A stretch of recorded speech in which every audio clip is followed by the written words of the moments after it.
வணக்கம் friends, welcome back to Durga YouTube channel.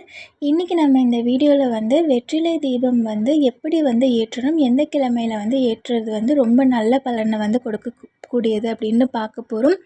அதுக்கு முன்னாடி நம்ம சேனலை நீங்கள் இப்போ தான் ஃபர்ஸ்ட் டைம் பார்க்குறீங்கன்னா சப்ஸ்கிரைப் பண்ணலைன்னா சப்ஸ்கிரைப் பண்ணிக்கோங்க. அப்போ தான் நான் நெக்ஸ்ட் அப்லோட் பண்ணுற வீடியோஸ் எல்லாமே உங்களுக்கு நோட்டிஃபிகேஷனில் வரும். சரி, வாங்க இப்போ வீடியோக்குள்ளே போகலாம். அதாவது பார்த்திங்கன்னா, வெற்றிலை தீபம் பார்த்திங்கன்னா எல்லா பிரச்சனைகளுக்குமே ஒரு நல்ல தீர்வு தரக்கூடிய ஒரு தீபம். நான் இதிலையே சொல்லிட்டேன், எல்லா பிரச்சனைகள் அப்படின்னு ஒரே வார்த்தையில் சொல்லிட்டேன். அப்படின்னா உங்களுக்கு புரிஞ்சிருக்கும். அதாவது உங்களுக்கு இருக்கக்கூடிய எல்லா பிரச்சனைகளுக்குமே பார்த்திங்கன்னா உங்களுக்கு ஒரு நல்ல தீர்வு தரக்கூடியது பார்த்திங்கன்னா இந்த வெற்றிலை தீபம். அந்த வெற்றிலை தீபத்தை நீங்கள் நம்பிக்கையோடு எப்படி ஏற்றணும் அப்படின்றத நான் இப்போ சொல்ல போகிறேன். இதில் நான் கிளியராக சொல்லியிருப்பேன். அது மட்டும் இல்லாமல் எப்படி ஏற்றணும் அப்படின்றது உங்களுக்கு இந்த படத்தில் கொடுக்கப்பட்டிருக்க மாதிரி நீங்கள் ஏற்றணும். அதாவது 6 வெற்றிலை வாங்கிட்டு அதை நல்லா கழுவி சுத்தம் பண்ணிக்கோங்க.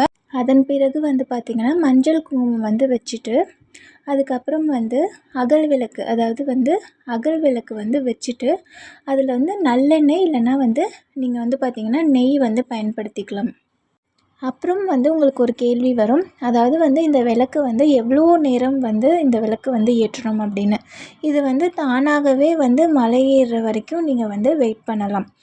அப்படி இல்லை நீங்களே குளிர் வைக்கணும் அப்படின்னு நினச்சிங்கனாலும் ஒரு அரை மணி நேரம்க்கு அப்புறம் பார்த்திங்கன்னா நீங்களே குளிர் வச்சுக்கலாம். அதுக்கப்புறம் பார்த்திங்கன்னா இந்த வெற்றிலையை பார்த்திங்கன்னா கால்படாத இடத்துல போட்டுடணும். இல்லை பசுமாட்டுக்கு பார்த்திங்கன்னா நீங்கள் உணவாக இந்த வெற்றிலையை நீங்கள் கொடுக்கலாம். இந்த வெற்றிலை தீபம் பார்த்திங்கன்னா எந்த கிழமையில் ஏற்றணும் அப்படின்னு நான் சொல்லிடுறேன். அதாவது பார்த்திங்கன்னா செவ்வாய்க்கிழமை, செவ்வாய் ஹோரை இருக்கு இல்லையா, காலை 6 to 7, மதியம் 1 to 2, இரவு 8 to 9 இந்த டைம் தான் பார்த்திங்கன்னா செவ்வாய்க்கிழமையில் செவ்வாய் ஹோரை. அந்த டைமில் பார்த்திங்கன்னா நீங்கள் இந்த ஒரு தீபத்தை ஏற்றும்போது ஒரு நல்ல பலன் உங்களுக்கு கிடைக்கும். அது மட்டும் இல்லாமல் முருகர் பார்த்திங்கன்னா செவ்வாயின் அதிபதி. அதனால் பார்த்திங்கன்னா இந்த செவ்வாய்க்கிழமையை நீங்கள் மிஸ் பண்ணிடாமல் ஏற்றுங்க. இதை நீங்கள் எப்போவுமே உங்கள் லைஃப் லாங் ஃபுல்லாக வர செவ்வாய்க்கிழமையில் நீங்கள் ஏற்ற விருப்பப்படுறீங்க அப்படின்னாலும் நீங்கள் ஏற்றிக்கலாம். அப்படி இல்லைன்னா நீங்கள் பார்த்திங்கன்னா 9 செவ்வாய்க்கிழமை பார்த்திங்கன்னா ஏற்றணும். நல்ல பலன் கிடைக்கும்.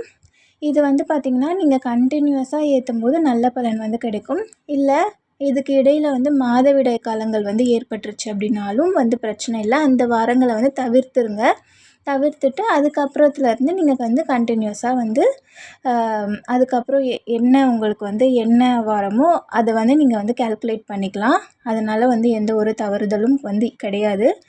நம்பிக்கையோடு பார்த்திங்கன்னா இந்த ஒரு வழிபாடை நீங்கள் பண்ணணும். நன்றி, வணக்கம்.